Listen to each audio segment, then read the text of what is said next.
Me and Jake running down the street with a handful of comic books, kicking ass and banging chicks and drinking booze No, not and me. smoking Not weed. me. I'm married. Yeah, well, I'm married. Jake. Can't do that. Yeah. Off panel, off topic with Jake and Tyler. That's right. We're back. Get used to it.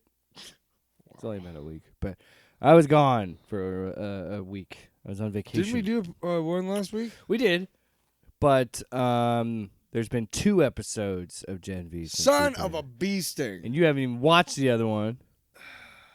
That's right. I've been busy. Radio's busy. Hockey's busy. Radio is busy. Anyway. Yeah. That doesn't count as singing. It does. No, it doesn't. We haven't sworn yet either. If anything, that's a jingle. Then it's not singing. That stuff Have is... to take it up with the you-know-who. The guy upstairs. Yeah. I don't know his name either. Dennis something. Dennis something? Yeah. Dennis from Always Sunny. No, that's not Dennis. Am I the Messiah? Am I the Messiah? I don't know. I saying could be. I'm not Jesus? ruling it out. That's Dennis. It's actually Charlie, by the way. Really? Yeah. Huh. Oh, fuck you. Does that count as a swear if it's a drop? No. I think it should. A minute and a half. I don't believe so. In well, fact, I am you don't believe in anything, buddy. Oh, that's not true. I believe in kindness and compassion. I believe the children are our future. Treat them well and let them lead the way. Let them all see the beauty they have inside. Give them a chance. Hey, you want to get a copyright strike? Because that was beautiful. Fuck. And they're going to think that's the real thing. Shit. They're going to think we just played some music. Because the greatest. So, yeah, we got a couple of shows to cover. And then I thought you said we had like shows. I'm like, I'm not prepared to play live. we got 4 comics to cover as well. Yeah, it's gonna get real. First up, and I know we're gonna spend a lot of time having conversations. We need a about fucking this, cowbell, but dude. Before we get into any of that, Yep. Long. Ah, fuck.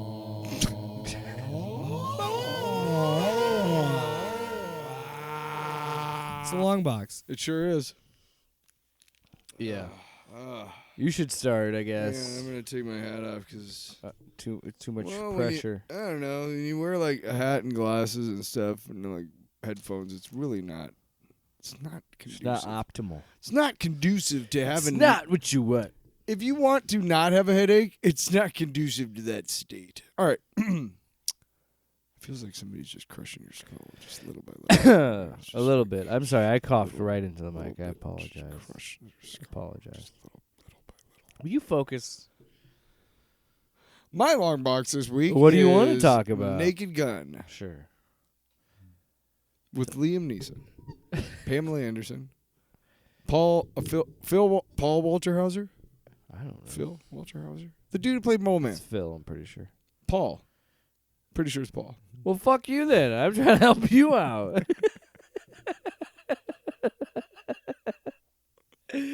I'm Tyler. That's Jake. That's a fucking thanks I get for trying to help you. Lee Pace also plays a henchman, and he's really good. Pretty much everybody in this movie carries it because the most important thing about spoof movies is that you have to play it straight. Like you can't ever really wink at the audience because it doesn't work. Well, that's what made Liam Neeson so great. Right. Well, anybody He's who such a saw good dramatic actor. anybody who saw How to Die, A Million Ways to Die in the West, knows that he's got comedic chops. Anybody who watched the Lego Movie, the first one, I think he's in the second one too. A little, I don't know, but his voice. I mean, yeah, because he does multiple voices. He's clearly he does his parents. Oh, hello, son. Yeah, of course. That's the good cop, bad cop stuff. He's clearly like a fun guy, and he's willing to poke fun at himself, or he's willing to whatever. Look silly for a joke, and that sells it right away. Pamela Anderson is still just smoking, and one of the greatest things is she like doesn't wear makeup like the entire movie, which is awesome. I mean, in a couple scenes, But in general, like, she has been a big advocate of not wearing makeup or wearing as little as possible. Like, not being more natural with your look as you age. Yeah, aging gracefully. Yes. Yeah. And she's just still like, oh my God, I still love you. Anyway, but she is hilarious.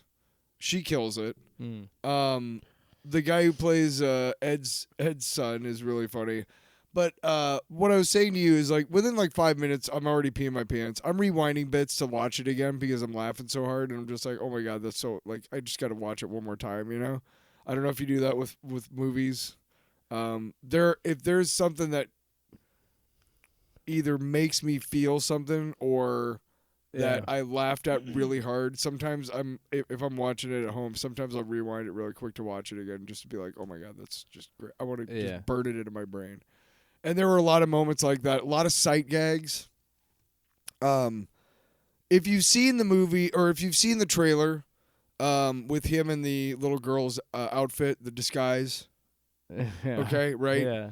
So the movie starts off and it's a bank heist. And all these cops are outside, and oh my God, and nobody let him in or out. Oh my God, you know, and all these people, right? And this guy goes in and he steals something from a safe deposit box, and I won't tell you what, because it's very important to the story. But they're all outside of the thing. They got their guns drawn, the cops, and this little girl with a lollipop just goes skipping along. They're like, "Hey, little girl, stop!" And she walks in, right? Yeah. And this cop, one of the guys puts his gun to her, and he pulls it up. He's like, "What do you want, little one?" And he pulls the set off, and right there, you're like, okay, there's already been a couple of jokes. I won't tell you what, but right there is like, okay, this is where you make it or break it for me. If this is not extraordinary, this whole scene, because of the way it's starting off with, which is kind of cheesy, right? Yeah. But it's also funny as hell because you're expecting us to believe that he can fit into that little costume, right? Yeah. And it delivers with flying colors. It delivers so fucking hard. It hurts. By the time the name of the movie comes up, I mean, I've already like had to pause it and like chill for a bit because I'm laughing so hard. You got to stop because now it's you're gonna overhype it. I'm just saying. It's not gonna live up to. I'm just saying it was pretty good. I liked it. I liked it a lot. Everybody killed it. That's the thing I struggle with. That's your problem, man. No, if you're listening to my, you know what? I'm giving my review. If you're listening to my review, and you're like, oh, I can't watch it now. Well, it's gonna be like The Wire and Happy Gilmore 2 and all these other great projects that I've seen that I love that you just won't watch. No, I do. I do want to see. No, I just joke because I always try and find a balance on the long box of like, how much do I want to talk about? Because I feel like if I talk about it too much, I don't want to talk hardly about it at all. Yeah, right. Because you don't want to spoil the gags. You don't want to spoil the jokes. But I've heard good things about it. Everything I told you about is in the trailers. But there's subtle moments that just make you laugh if you're paying attention and you're just like, okay, that's like, I can't even tell you like any of the jokes because I don't want to ruin any of it for you. But there's just little moments where you're like, I caught that, or ooh, good one, or like in the background there's like a sign, or like somebody walks by, or like, just shit, just stuff. There's a running gag that I can't tell you about that goes on throughout the entirety of the movie to a point where you've forgotten about it. And then it comes back in the most glorious manner possible. And you're like, oh my God, I forgot about that. Yeah. I can't. And by the way, look, does it have its flaws? Of course. 88 it's produced minutes. Yes. It's produced by Seth MacFarlane, so there's a lot of poo-poo jokes, of course. But not as much as you might think, A. And B, the one that's really, you've seen the clip of him having to take a dump, and he's driving. I won't go into it any more than that. It's a body cam joke. I will say this. That is about as blue humor or as, poo-poo humor, scatological humor as it gets. And I'm a scat man. But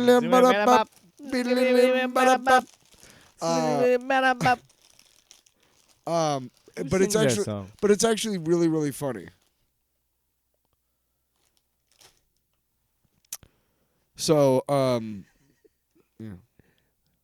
I liked it a lot. I highly suggest it. If you have Paramount, it's free right now. Well, it's not free. You pay every month. Yeah, I've been meaning to watch it. I know it's on Paramount Plus, so I've been meaning to check it out. It's. I finally sat down and I was like, okay, I got myself a pizza, like a little mini taco pizza, and then I had some like movie theater butter popcorn in a bag. You know, I was like, I'm gonna watch a movie. I'm gonna treat myself to a movie, and that was it. And it was really, really funny. I really liked it.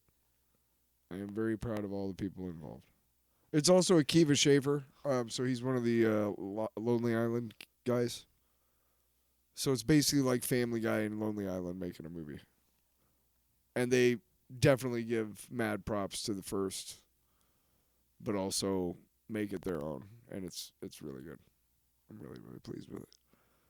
I'm really, really, really happy with it. And I couldn't be more pleased about the time that I spent watching it, the time that I spent thinking about talking about it on the podcast.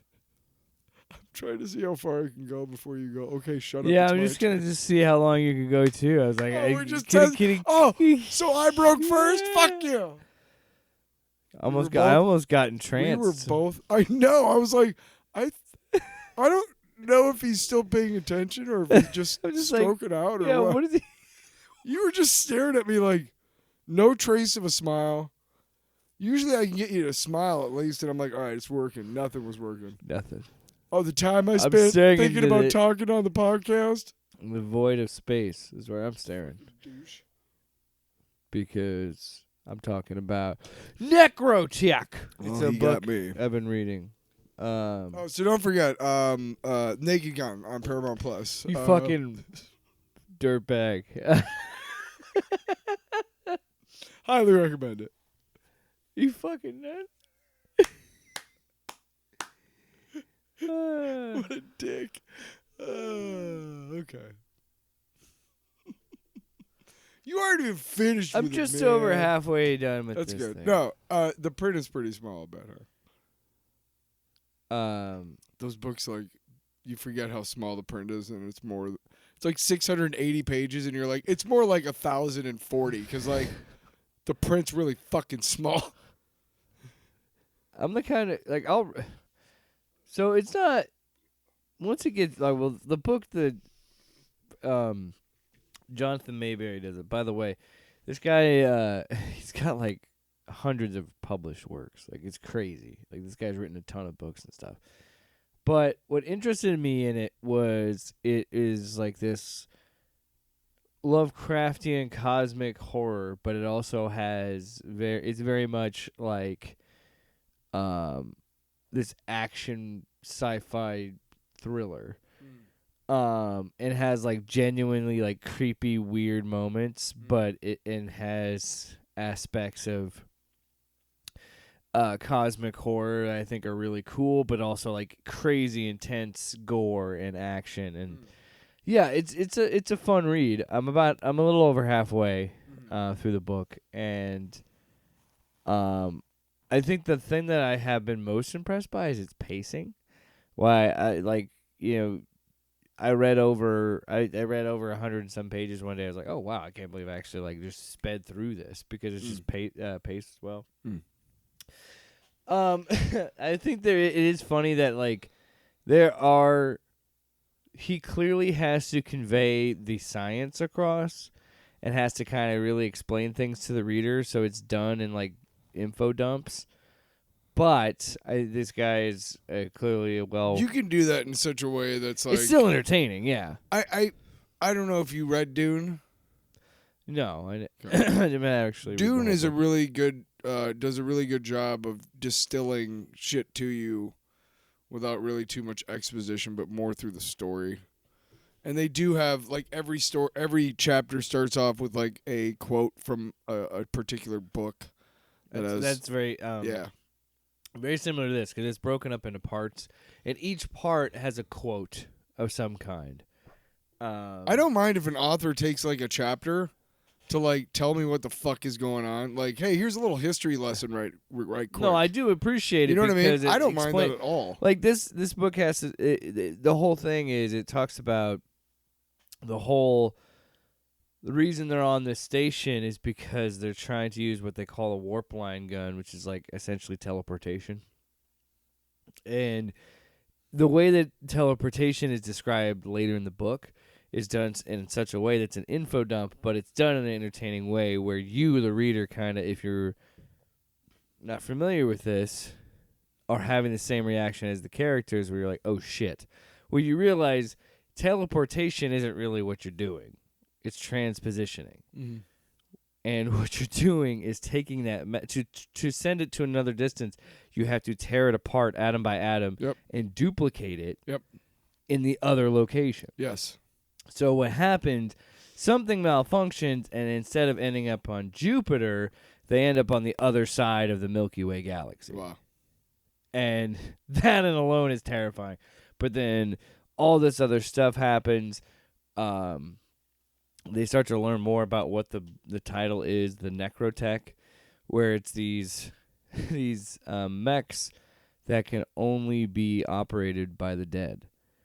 And there's a lot of like, it's such a weird blend of a book, but it's such an interesting blend of this hardcore like alien style story, but there's also on top of it these themes and these overarching themes of like what cosmic horror deals with, of like how significant are we when we face the idea of the vastness of space, right? And like all that stuff. And it is funny though, because like when I try and explain it to other people, so especially a book like this, I do have moments where I'm like, what am I talking about? Why do I like this so much? Because it is horrifying and it makes you think in a bigger scale. But it's also kind of interesting, the themes that they're trying to go for with this, and what is the afterlife and all this other. It's like I've read a couple books where like people get stranded like really fucking far away, like, you know, the other side of the galaxy, and it's like just alien. Like everything is so alien, everything is different. You know, like everything, and like I don't mind that story if that story is done well. You know, hats off, man. I'm glad you got a book you're reading. Yeah. Yeah, but it's a fun book. I'm excited to Fun? finish it. It's horrifying. Oh, it is. It's extremely horrifying. Especially when books don't terrify me anymore. Excuse me. Especially when you get to the part where the aliens start eating them. They start turning them into like meat puppets, essentially. Oh yeah. It's creepy. Yeah. Because it starts to like talk about like we are endless, we are the Legion, we are the like they're talking about like the vast ocean of space, and that shit freaked me out. I was like, but it's so good. But yeah, I recommend it. It's for spooky season. Spooky season. Yeah. So let's get funky with it. There's a bunch of costumes in Naked Gun. Oh Lord, Julian. Me again. It's a hunger world. We're gonna talk about the Peacemaker finale, Peacemaker season 2 finale. So I want to get in front of this before you fucking filibuster. I'm not gonna filibuster on it. I don't want to be a dick. I was a little let down by this episode. I am in the camp that didn't really enjoy it as much. I think there are some legitimate, like, interesting reveals in where the DCU is heading and what they're trying to set up. Yeah. But with the prison. Yeah, but again, it did not feel like I don't know. I feel like this season could have taken 1 or 2 more episodes to really flesh itself out, because, or maybe longer I don't know. I think they should have spent more time in Earth X. I think that they should have really played that out more, of him trying to have that perfect life that he wants and coming to realization of what's happening and what's going wrong. I think they could have kind of pushed that a little bit more and done more with that. And I don't know. It just, I don't feel like Peacemaker is the avenue to set all this shit up. I feel like Argus, like I said before, Argus should have had their own show. Instead of doing a Waller thing, why aren't you doing an Argus thing and doing it all with that? Because really, what was, like you were saying, you kind of had a point. What were we doing with Peacemaker? Why was Peacemaker in this at all? Really? Because his arc ends. And then we kind of just tag it on later of, like, him, like, coming back and setting up checkmate. And, like, apparently, according to James Gunn, that's where that episode ends. And it's like, and then we get what really happens. We get the extra, the tagged on ending. On one hand, I can understand the Salvation Run is cool, and I kind of like that concept. But what are we doing? Maybe you were right all along, and, like, what were we really doing here? Because I feel like he was going somewhere with trying to run that storyline of Chris getting the perfect life. Sure. And cut that sooner than it needed to be. And rearrange things so he could set up all the shit with Salvation Run and what they're going to do with the DCU and all that other stuff. Is what I think. I don't know, man. But I can kind of understand where other people feel, where it kind of felt like a letdown. Maybe he did get overhyped for some people. Maybe that's what I it was, remember but going into it and being like, okay, so I liked the last episode, so I think this episode, I think I happened to catch a clickbait article about Deadpool. Okay. I don't know if you saw anything like that. Yeah. So I was pretty excited. I was like, I don't know how they did that, because legal rights and shit like that. It's completely different companies. Yeah. So I went into it, no shit, waiting to see something. Waiting to see, something. Yeah. Something. It was just really fucked up shit. Like, hey, here's a dude's face getting eaten off. And then here's people like, it's not funny because people are like freaking out about it. And like then we have like Rick Flag Sr. and like all these dudes doing like coke. Are they doing coke? Okay, so what is going on in there? So Rick Flag's arc has been kind of the weirdest. I don't care about him, honestly. At this point, I'm just like, you're just kind of a fucking chode, dude. I think that's what he was always meant to be. I don't know, but and somehow Rick Flag Jr. was better than him. I don't know. I don't know. I give it an F. I'm sorry. So but I will say this though, like clearly, this was a character-driven season, and I think there's some like legitimate character payoffs at the end. Sure. And I think the whole point of that whole thing was to obviously set up the Salvation shit later, but I think it was to try to be like the disillusionment they had with what Argus was doing. But why was I don't know? Because maybe he felt like he won. Because I think Rick always had the plan to put Peacemaker in that planet, so I think he was like amped up with the idea that he's finally gonna get this guy or something. I don't know, but it just seems like his character arc kind of went like a little wonky in this last episode. But I guess that was just showing that like maybe that was Lex. I think is what they're implying is that was just Lex Luthor's influence and working with Lex and Lex's people. That's kind of what's corrupted Rick. I don't know. One of the funnier moments is Economos trying to tell a joke. That was really funny. That was really funny. And the end of the episode where he just tells the whole thing, and then that lady just starts laughing really hard. It was funny. It's like, what is going on? It was painful to watch. It's good though. Kept it rolling. Yeah, so I don't really care. What's up next for the DCU? You don't want to talk about Salvation and all that? The implication of a literal prison planet. Escape from the... No, again, I don't know what they're doing. What's next in the DCU? Again, what? Green Lanterns? What is it? What's up next? Lanterns, I think. In And then spring? Supergirl after that. When's In Lanterns? the summer. I want to say in the spring, yeah. And then Supergirl Soon, next probably. summer? Yeah.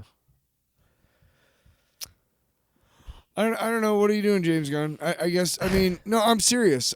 You know, it's very already. It smells like Snydery in here. It's a guy who's in over his head and he doesn't know what I don't know. I don't know if you know what you're doing, man. And I do not. I love John Cena too. I know you want your wife to have work. I love all the actors in that show. Yeah. But I don't know. I don't think you have a plan, and I really kind of hate that you're out there thinking, talking like you do.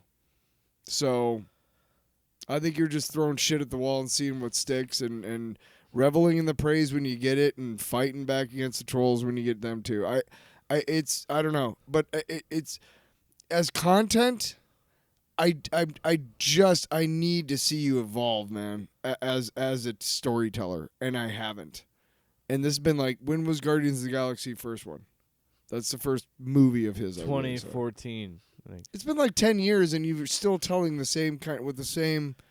Well, give me more. I think for you, I think you really liked what he was doing with Superman, and I think I did, and I think you're because that was a departure, and I think you're probably, and I think you and I both are probably gonna like what he does with Man of Tomorrow.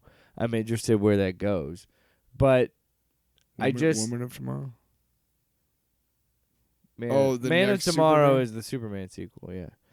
And I'm interested to see where that goes, but it's just like I think that, and I can appreciate that Peacemaker was always a passion project to him. Yeah. And he does have. He said there are plans for this, and he definitely has plans for Chris Smith and what he's going to be in and with Salvation and how that's going to work out. Yeah. But yeah, it's going to be. I don't know. I still trust the plan. I still trust there's something going on. But when he was like, well, phase 1 is called Gods and Monsters, I'm like, that's the vaguest fucking thing I've ever fucking heard. What the fuck are you talking about? Like, and then he actually tried to explain it, and I'm like, you made it even worse. I have no fucking clue what you think you're doing, but I think you're just spitting shit to keep people off your back until you fake it till you make it. I don't know. What kind of a plan does he have? I don't think he does. I think, like Marvel, everybody knows that the whole, Sam Jackson thing tacked on the end was a joke, right?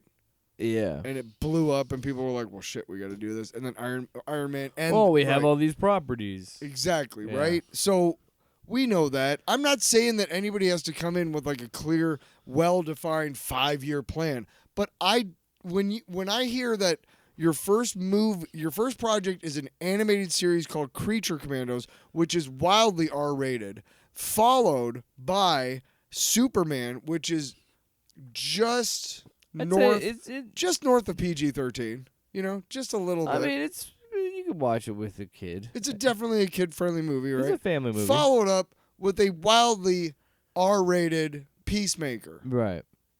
Followed up by a probably... Well, Lanterns is going to it's going to be more adult. R-rated Lanterns. And Clayface is going to be R-rated. Supergirl will be a PG-13 for sure. Explain to me why the fuck there's a Clayface movie or project anywhere when you have that fucking Plastic Man movie that's been sitting on the shelf for decades, which we all know is going to be hilarious. I'm serious. Give me that movie. I can't remember his name, but the guy who we don't even know when Batman. John is ever Raphael. We don't know when Batman is going to show up. We don't know what that's going to be. He's shown up as a cameo in Creature Commandos. Yeah. But I'm letting Matt Reeves. I liked it when he was like, "Hey man, you know what we're never gonna see on screen again is Bruce Wayne's parents getting murdered and Krypton exploding or whatever." Like, yeah, I applaud that. Yeah. I do, but there was something about the way he said it that was just like, I don't think you're trying to be like, hey, we don't need to see that anymore. I think you're trying to be like, this is my sandbox now, and these are my rules type of shit. And it was like, oh, fuck. Great. So now Metamorpho has a weird green baby for no fucking reason, and he's a giant pussy. Like, I don't, like, no, I'm fucking serious, dude. Like, you got Guy Gardner right. Oh, my God. Stop, because now you're gonna do this whole revisionist shit on Superman as if you didn't like that movie. I did, but at the same time, it's like there are elements of it that I didn't like. No, I think you are just look. It's fine if I'm you James don't want. Gunned out. It's fine if you didn't really like this season. It's fine. Personally, I prefer the first season to this season. I think this season has really good moments. Has some really funny sequences. I think first season was best too. Better. Better. It's okay to admit that it just wasn't your thing, man. It just what you weren't vibing with it. And I think that's mostly because you were in the same boat where I was, where you really liked Superman and what they were doing. And I think it's a giant mistake to not bring in your own Batman. Fuck what Matt Reeves is doing. Let him be an Elseworlds Batman. Who cares? Or tell him he needs to bring him in. Either way, you need a Batman in this universe. You need a Wonder Woman. You need to figure out what the fuck you're doing with the Snyder people, if you're going to have them in or not. Stop dicking around. Give me a Martian Manhunter movie. Give me a decent Green Lantern movie or show. Stop dicking around, James. You're dicking around with Peacemaker and Creature Commandos. And it's like, give us what we have been wanting and begging for decades, is a viable rival to the MCU that has cohesion, good stories, good directing, good acting, top-notch everything. Give us that. You haven't given us that yet. And tell me if you think he's given us any sort of cohesion yet other than Rick Flag Sr., which, by the way, I've had enough Frank Grillo, so thanks. I don't need any more. He's been in all three projects, which he's the glue. Great. Couldn't it have been Guy Gardner? Because he's great. I mean, Nathan Fillion, awesome. Just. But no, tell me if there's cohesion other than that, right? I think there was cohesion towards the end of Peacemaker season 2 towards Superman. Mm-hmm. But that's the most cohesion I've seen, is having like Slither show up and explaining the portals and how they work the same way and how they work in Superman. Yeah. So there's that cohesion. But Sure. Again, I think I just preferred what that first season was, and I hope that I am wrong. I hope that I am just being impatient. I think we're gonna see more. Yeah, I think we're gonna understand more with Lanterns and Supergirl, and how that works in Man of Tomorrow and how that goes forward. So should be interesting. I'm excited to see where it goes. Still, even though this season wasn't exactly what I would wanted. I'm excited for the Lanterns show. We will go see Supergirl in the theater. Sure. Damn right. It'll be fun. Yeah. Don't cry. Okay. Don't you cry tonight. All right. I still love you, baby. Beautiful. Fuck. Can't stop thinking about you. Gen V. Episode 6. Yeah, because I didn't watch. You red bastard. You're a rat bastard. You didn't watch episode 7. You didn't watch episode 7. You didn't watch episode 8. You did. Sorry. I thought we were playing a game. So, Next up a is 9. singing game. Next up is 10. You didn't watch episode 11, Wow. 12. Are you 34. done? Are you done? No, I'm not fucking done. Okay. Gen V Tyler. episode 6. Calm down. Come on, Tyler. Ew. No. I know. Jeez. Your face. What? Anyway. So, I really liked it. My problem, and it has nothing to do with the creators or the quality of the episode. I have the fucking tier where there's ads, so I tend to mute.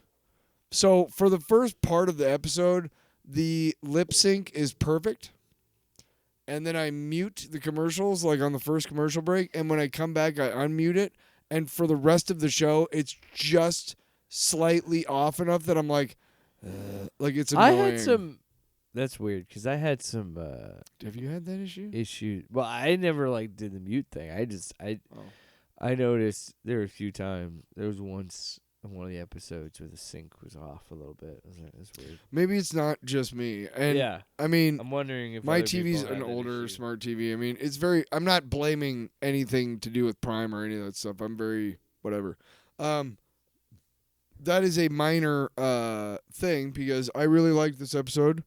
I think the guy who plays Cypher is again just fucking top notch. Chug your soda over there, jeez. And here's my hot take. Oh, Cypher is not Cypher. Okay. yeah. The guy in the hyperbaric chamber is Thomas Godolkin. Okay. Uh-huh. Because they met with Stan Edgar. Yeah, can we talk about that? Hang on, we will. But the guy in the hyperbaric chamber is Thomas Godolkin, and he's the soup. He's that powerful guy. And he's the one controlling Cypher. He leaves the original Cypher, his consciousness in that old dude. And he uses that body to go out and do his nemesis-ness shit. And you noticed it when he was giving him things, when he was giving him exercises, and then at one point he just slaps the shit out of him and then he goes back to it. It's because he switched it back. Because he's a masochist. Godolkin. That is who is the real mastermind behind this entire thing. He's the guy who's like the powerful soup controlling everything. Does that make sense?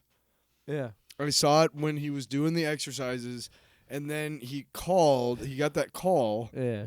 and then he flips out, and then he slaps the old dude a bunch, and then he immediately stops and goes back to whatever. I think he reverted for a second so he could slap the old body because he hates his own body, obviously, and then slap back in. So Yeah. I don't know, but that's my hot take: is that the entire thing has been Godolkin from the start through Cypher, kind of, if that makes sense. Yeah. That's how he's still alive and why he's still alive, really. And why also Cypher doesn't look horrified while he's doing all of these disgusting things with this disgusting old man who's covered in scars. Yeah. It's gross. Washing his balls and shit. That's why he doesn't look disgusted, because he's like, well, it's in my own body. Well, so you and I have What? Can I just say something? Yeah. You've kind of seen the 7th episode, most of it anyway. Oh. You kind of nailed it. Yeah. Don't tell me anything, okay? We're just talking about episode 6, but there is a twist in 7 though. well, then don't tell me anything else. I won't. Episode 6, I was glad to see. It's always good to see when Giancarlo Esposito shows up. I fucking love that man. And the way that they kill off the Viking dude with Yes! Victoria's kid, yes, that's awesome. it got a little excessive for a second, and then I was like, that guy was a dick. Yeah. I liked Sam coming through for him. It was great to see Sam Edgar come back. Yeah. And also kind of see still his ideas of like, oh, I will take control of that again. I'm like, but who cares at this point? I'm interested to see what happens with obviously Marie and Kate.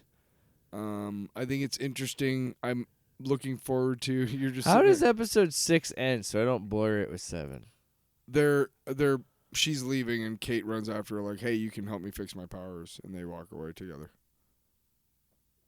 Yeah, a lot of shit happens in 7. I'm aware of that. Well, see, here's the thing. Okay. I'm glad you said that. I'm glad you said that because I don't want to spoil it. I don't want you to, but here's the thing: is that it gives you a thumbnail of each episode, right?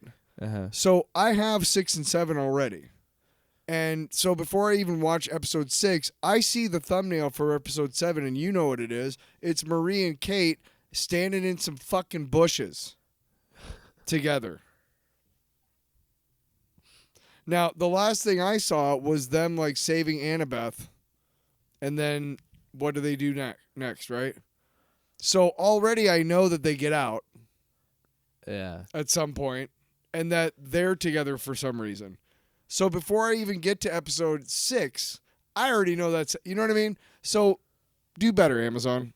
Do fucking better with your goddamn thumbnails, please. For God's sakes. Don't give away something that... Because, by the end of it, I was like... When she was walking through the gate, Marie, I was like, where's Kate? Kate's got to show up because I saw in the fucking thumbnail. And then Kate shows up. Yeah. If they meant it to be like dramatic or like surprising, I wasn't. No, it's a slight. Honestly, it's such a slight deal. But I really enjoyed. The episode. I'm excited to see where it goes, and clearly, yeah, Maria is like the most powerful. Yippity skippity. Dippity doo. Rabba-da-da. Rabba-dee-dee-da. Yeah, no, I mean, look, after a while, you just, you start just blending everything together. Yeah. Well, it's hard for me because I actually watched the 2 episodes. Oh, well, fuck you, bro. Do you want me to take my headphones off and go fuck myself while you review episode 7? I'll just be off in the corner fucking myself. Hey, just ramming my head against the wall. When people say go fuck yourself, they mean it. Go fuck yourself. Get out. All right. Like that one episode where Here's she the makes that diagram. guy fuck the lawn. No. Oh, God. No, the best part was later on in the episode, or was it the same episode where the callback where the guy is he's talks about his dick being raw. the flashback where he's setting up the house at first. Oh yeah, and he has the lawn gnome. It's a housewarming party or a gift, right? Isn't it? It's something it's very distinctly shown in a flashback to make you remember that guy fucked. I love that there was a callback to it that way. Like, nice. But there was a part where she's like, "Is your dick raw?" Yeah. Yeah.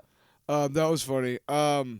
Yeah, I'm very pleased with the season so far because it looks like if they're smart, this is the last season of this. Yes, because this is supposed to lead into the end of the boys season 6, 5 is the end, which will be the end of the series. So, look, man, I just. Well, how do you feel? So, how do you feel about the fact that they set it up to make it like they built it all this season. Now they finally say it outright that she is as strong as Homelander. Yeah. I think that it's a red herring. I think that she is powerful. They clearly show how powerful she can be, right. But I still think she dies in the end. I still think Homelander kills her. I don't know what they have in store because I don't know how she plays into the end. Every of this. time or maybe Butcher kills every her. time I've tried to, like, guess where they're going. Yeah. I don't want to be like, oh well, you're being really effusive about Gen V, but you kind of fucking hate James Gunn. Like, well, sorry, okay, I know it sounds bad, but No, every time I try and guess where they're gonna go, I'm completely off the wall. Yeah. Although it sounds like I wasn't, and we'll get there. I'll watch season 7. Yeah. Episode 7. Very excited to see where it goes. Very excited to see the boys. Season 5. I just realized something about how well written the show is. Where I realized I'm like, oh, that's the payoff to that. Okay. And then I'm starting to connect some dots in my head.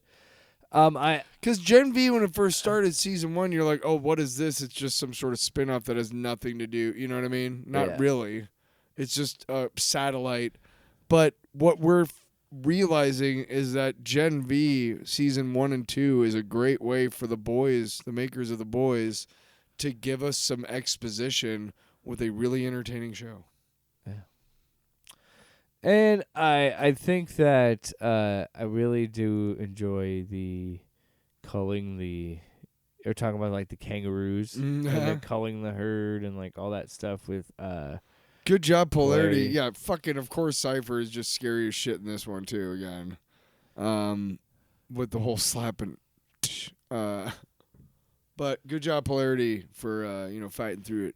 I can't wait for you to watch 7 because they do a lot of interesting things with his character in the next episode. Look at me right now. Do you think I'm ready for episode 7? I'm glad you pointed that out on the audio format. I'm not asking the audience to look. I'm telling you to look. Yo, I think you're ready, brother. Yeah. I'm just saying because my beard is especially red today. It's a red herring. Boom! Hey! Boom! Time for a break. The drop. Before we do anything, we got to do the drop. I could write a book about what you don't know. You're damn right. Almost appropriate. It's not quite that, but it is 80s cartoon. I want to listen to this. Let's go check it out. Cold Slither by Image Comics. So, Cold Slither. Quick question for you. Yeah. So, I know you're gonna give me some backstory on it, but anyway, probably. But Not are you much. familiar with the episode that this whole comic book is kind of referenced, or the whole comic book is going after? Oh yeah. So, I love the fact that It was one of the they best made a whole cartoon comic episodes. book about a fake band in G.I. Joe. It's like I'm a Spinal Tap almost. I am a sucker for like the idea of actually developing a fake movie. Yeah. Like, because I love it when there's a fake movie inside a movie. Yeah. I love the idea more if they're like, all right, well, what if we actually do make it into a movie? You know what I mean? Yeah. And I love that they kind of went with that with this comic book. And it's a one-shot, so you can just excuse me. I'm just trying to see how long I could make noises before he pays attention to me. I don't know why you're freaking out. Are you alright over there? Yeah, I'm good. You're just skimming through the book, I think, to try and catch up. But essentially, it's I figure you hadn't read it in a while. It's like a behind the music kind of style. So it's a documentary. The cartoon episode was Zartan and the Dreadnoks started a band called Cold Slither. And they and they control the world. Well, Cobra used it. Yeah. And it's a forgettable episode, and it's really very campy and really ha-ha. But I love the idea of this one because the setup is it was successful, and Cobra won. He's the president. It's very serious. And here's the thing: Cobra is that Soda. It's very true. Yeah, Cobra Soda, Florida.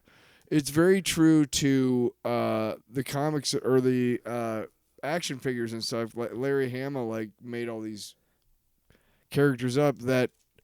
Buzzer is from England, not Australia. He went down there, but he used to be a professor.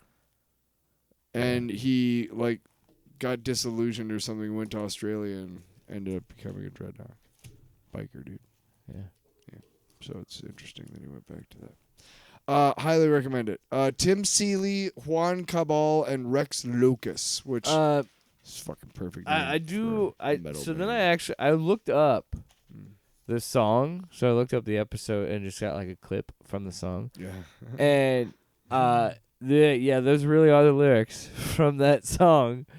And I love the fact that the ending of it just kind of makes it even like classically silly, like G.I. Joe story. Yeah.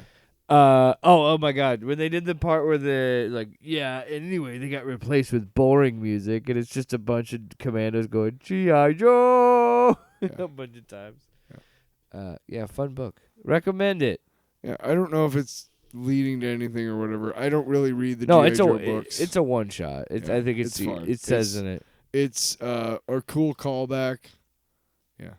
So there's that one. No, we're not gonna do it for each book. I was just kidding. We can. I feel like we got the drop. Let's use it for sure. I can write a book about what you don't know. Let's move on to a book that I didn't really vibe with like at all. Really? No.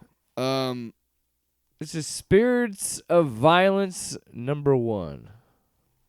I like Robbie Reyes. I love Danny Ketch, Johnny Blaze. I like the concept. Like you and I even pitched on Right. this show the idea of multiple ghostwriters, Right, but and all this other stuff. Here's the problem, and where is he? This fucking so stupid. This asshole. Oh, you know what I love? How not at all confusing it was when Danny Ketch and Johnny Blaze were fighting at the same time. Oh, usually Vengeance. This fucking dildo right here. Purple flamed dude. Dude, okay, look. That guy was a product of the 90s because Ghost Rider wasn't Ghost Rider-y enough. You see all the bones around him? Yeah. See how stupid fucking looking? He's got like curved horns and shit and tusks. Like, shut the fuck up, 90s. Go away. Like, that guy should not be like a thing at all. Like, and the art is just so, I'm sorry, it's so weird. Like, that. I don't know. Those don't look like real people to me at all. Like, I know that it's comic books, but yeah, it just is weird. Like the movement of the characters is just like nobody stands like that. Like most comic books have a sense of realism to them. This one didn't. The art to me. And again, you got fuck faces like Vengeance showing up again. Like, go away, dude. Yeah. It's a very complicated book about Barbara Ketch and blah blah blah, and they got to go after her, and she turns into the something with the thing and stuff, and Helverine's involved. Whoop-de-doo. Yeah, Helverine shows up at some point. Please add more if you want. Sorry. No, I didn't mind it. It's not like something like, oh, I have to read the next Cover's part. pretty fucking dope though. No, it was. I'm not gonna lie that it was fun to see like Helverine fighting Vengeance, and it was. But like I said, I was confused at one point because over the years they've had a similar design. Generally, it's at some point Danny Ketch has that blue flame, so you can distinguish him from Johnny. They don't do that in this book, so I'm like, wait, what? Who's? Oh. And then I did like the double page spread where they explained about the spirits of vengeance or the spirits of violence, I guess. What the difference is between and how the spirits are tied, how the hosts and the spirits. Because the last time I saw Danny Ketch, okay, I don't know what Robbie Reyes, apparently his uncle or something. I don't know that story, but yeah, I don't really. Danny Ketch, when I left, they were still like Johnny Blaze was not a Ghost Rider. He was just a dude with a shotgun. And he was trying to tell Danny to give up Zarathos. Yeah. But apparently that was never Zarathos. It was a different spirit. Yeah. So, because Blaze got infected again with Zarathos. Yeah. I fucking don't care, dude. I love that it's Ghost Rider. I love that this whole fucking just because this is how Marvel works and DC works and shit. Yeah. Like it's all just the same thing. It's all just it's just like Venom. It's just like symbiote. So it's like everybody's got a fucking that Vengeance idiot is literally like the Ghost Rider from the 90s, like amplified by 90 times. If you get what I'm saying. You don't forget. Need we forget? He's getting attacked by the son of Wolverine, who's also Helverine. Apparently. I gave you guys a pass on that shit, but you brought Vengeance back. You can't make up a better. I did like the Indian woman who was like the spirit of violence. I've seen her before, or him. I don't know, whatever. Point is, I don't think you're that. I mean, it's just like, I guess we do it for the show for material, I guess, but because so many of these books have similar. We're usually pretty effusive about the books that we talk about, and there's that word again. Yeah, big words. Somebody knows the word effusive. Someone using a fucking dictionary. Why don't you effuse this right up your butthole? Oh. Sorry. Yowzer. Well, I figured somebody was getting mad at me.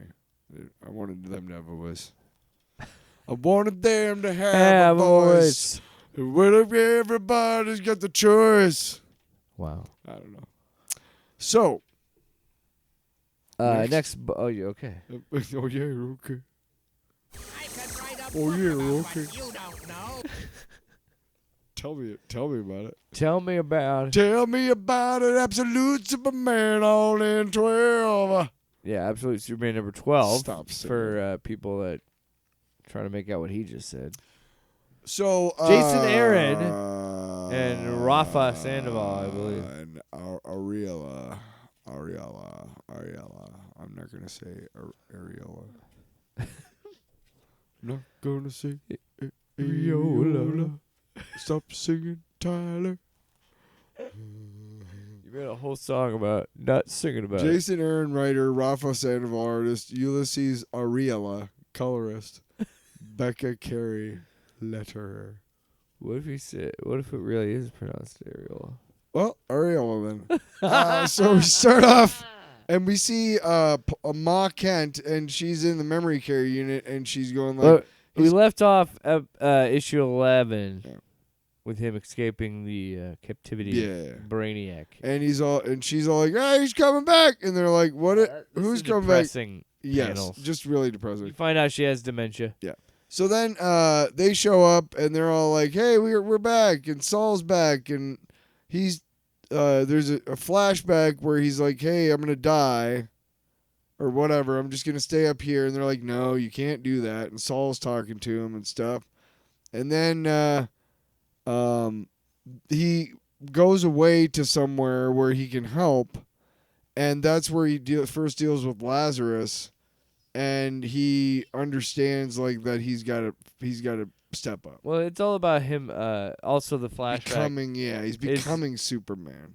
That and his idea of him feeling like he's alone. Yes. Even though he's still, and they touch on it later in the issue where it's like he always had Saul. That's pretty fucking cool. Yeah. But like I love the idea of him taking a bath as him diving into a volcano. Yeah.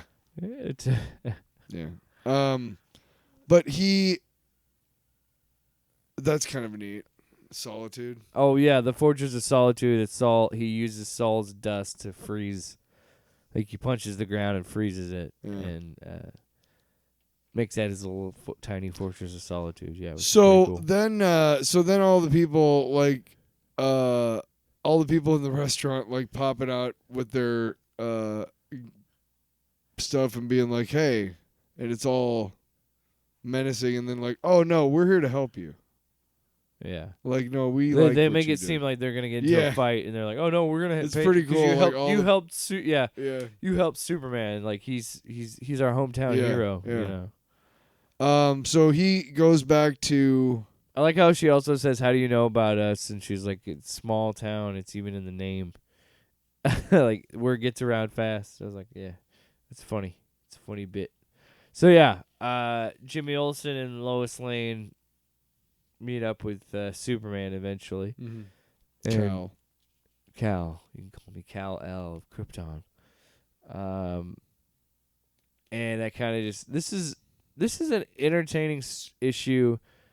It is setting up what's ultimately going to be the end of this, where like because we see Ra's al Ghul's moving troops into Smallville, and he's trying to quarantine Smallville off. So the battle to evoke him turning into the demon that he needs to be. It's an interesting way that he's broken this up, because this is the Battle of Kansas Part 1. It's issue 12. Like, yeah. Don't get me wrong. Like, I am a big fan. Take your time, okay? I'm a big fan of doing it at your own pace and the pace that makes the story work the best. And I think he's done a pretty good job. Yeah. But, it's just kind of odd to me that, like, I mean, the Battle of Kansas, We've been talking about that for like 3 issues now. a little bit. Yeah. And the other thing too is that Wonder Woman, I know I'm not trying to compare, but Wonder Woman had no problem wrapping up everything in 12 issues pretty much. That's a nice, good boom. Give me a trade paperback, boom. I'm definitely reading number 13. You know what I mean? Yeah. That makes sense? I don't know. Yeah. I'm just babbling. I do see. smoking Yeah. Well, shit it out also of my says ass. Saul Part 1. I was like, what? Part 1 is Saul. Yeah, it's called Battle Saul. of Kansas, and it's like, what the fuck? But regardless, good issue still. It does a good job of giving us a little bit more backstory, but sets us up for what's to come, and I think moves at a good enough pace that I'm not really bothered that it's a little bit more of a backstory issue. No, and Absolute Superman has done a really good job of doing those flashback issues that make it Absolute Batman, which we're about to do number 12, but Absolute Batman, I've forgiven him the filler issue because it's still a solid fucking book overall. Yeah. I too think that 12 is setting up 13, which it isn't because I have 13. I brought it here, but regardless, that's not the point.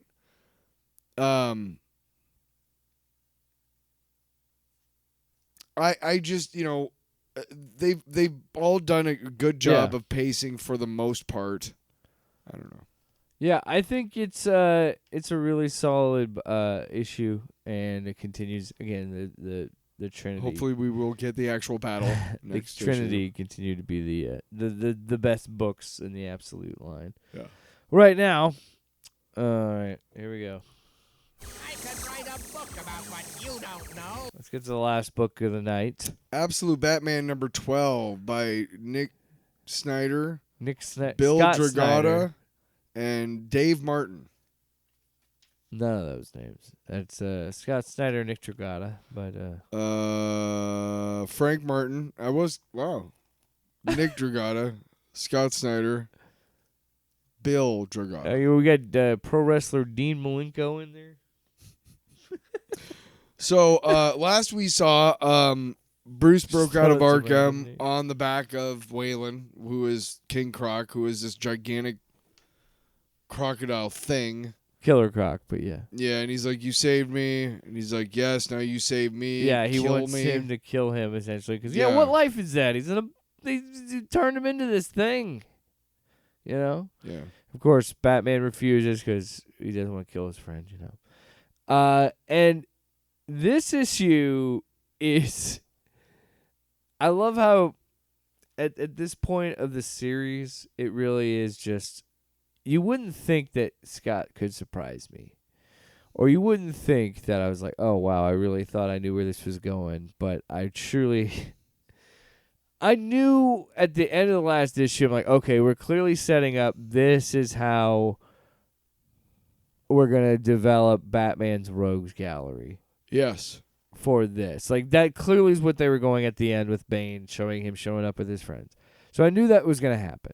But I would have never guessed what he was going to do in this next issue, because it is it is brutal. The way that so he says, kill me. He's like, I won't do it, and he's like, I should have left you in that place, and he flies. Yeah. He flies. He swims away. So then Bruce goes back to society essentially. So he catches up with Alfred, and he kind of that's when he starts to find out about, then he talks to his mom, and then that's when he starts to go to the hospital and see what happens to his friends. And Penguin was like horribly, he broke every bone, they said. Okay, so he gets to Right. he gets to the hospital. to his mom, and they get to So okay, so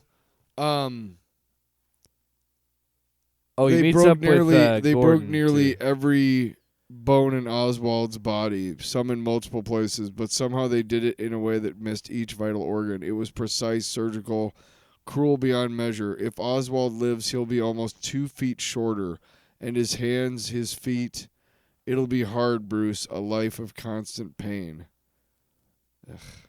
Yeah. And then it shows, he took Harvey and burnt half his body and like fractured his skull even, like stomped him into it. Like this book is, I love that Snyder again. Each issue is like, how much hardcore can I go? How much further can I really push this? We also find out in this issue that Batman has the venom pumping in him, and it keeps like fucking with him. Like occasionally he'll just be like and get like a surge or like a seizure type thing with the venom. Okay, so what happens to the Riddler? Get out of here! Bonkers. If it's any consolation, though, I only hate you half the time. Yeah, because Harvey it's is like, Two-Face. yeah, this is your fucking fault. You did. Oh this. yeah, dude, You Eddie, brought this on Holy us. shit! So he ripped out his eyes, and oh god. It only took him you a have the minute book. to beat me, and before I knew it, he was shaking my head, slamming the front of my brain into my skull, the frontal lobe, the part responsible for intelligence. Bang! It was wild, Bruce. Like bang. And suddenly facts became questions. Bang! Questions everywhere. And he's just like sticking wires into his own like. He looks like Brainiac in a way. Yeah, he's like sticking wires into his own skull. Old head, and holes. he doesn't have eyes, and you see He's- like the wires and the blood. Like this is a hardcore book, man, and I love it. I love it. His brain's exposed. Ugh. Yeah, I love it. Okay, no. It's a looks horror like book. Looks like he challenged you too, Bruce. So riddle me this: what are you going to do about it? So there's a flashback about something else, and he's talking to Alfred about what are they gonna do, and Alfred's like, you got to do what you got to do, blah, blah, which is getting tiresome kind of. And there's a breach. You gotta fight. There's a breach. We gotta fight. And oh my god. Oh, and the splash page of them back to back, him with the gun and him with let's the bloody hand. give it to him. Yeah. And then I thought Alfred's dead, but obviously he's not, and it's fucking Catwoman. It's Catwoman. Catwoman. She's got a helmet similar to Black Mask, but it's got fun Ooh, cat cat ears ears on it. on it. So what's really going on? Nobody knows. Everybody wants We also to. had flashbacks of her and Bruce. So we trying to get. We somehow missed Deadpool Waylon. Batman. I don't care. We're gonna hopefully get Batman Deadpool. Gives a shit.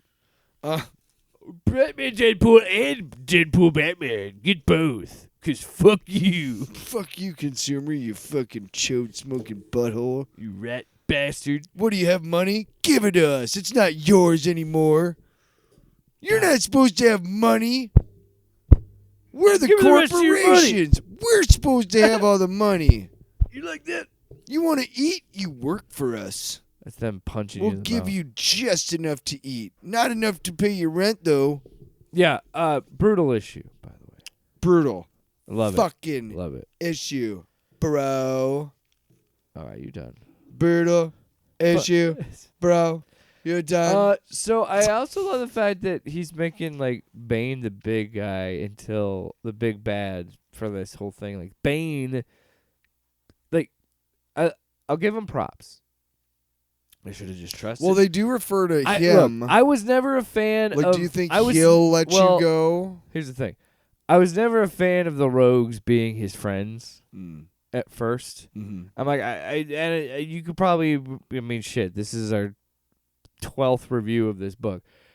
I'm sure you could go back to the other issues and find me saying that, like, What the fuck? I'm sure this will make sense eventually. Yeah, or But I'm not a fan of this You could right probably now. hear me going, "What the fuck are we doing here?" And Because that's one of my favorite and I- questions. look, What are we doing here, gang? I'm still wasn't a fan of it, but I'm not too proud to admit I really like how this was set up, and how this was done. Mm-hmm. Where, yes, Bane did these horrible things to them, but these rogues are still a consequence of his actions. Because even Two-Face says it. It's like, yeah, this wouldn't have happened to us if you didn't fucking become Batman. If you didn't bring all this to us. Mm-hmm. Exactly. And so, yeah, I'll admit when I was wrong, and I got to trust Scott Good Snyder. for you, buddy. But, yeah, it's a really, really good issue. So proud of you. I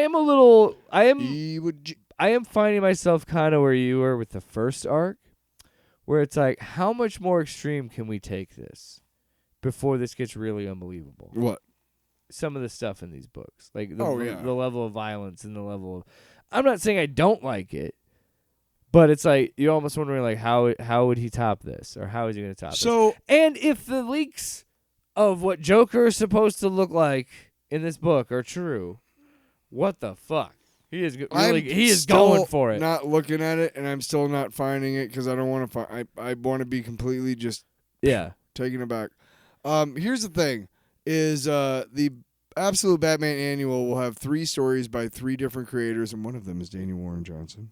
Yeah, his art's gonna be great. So fucking with great. That Batman. Right, with big old fucking axe. Okay, so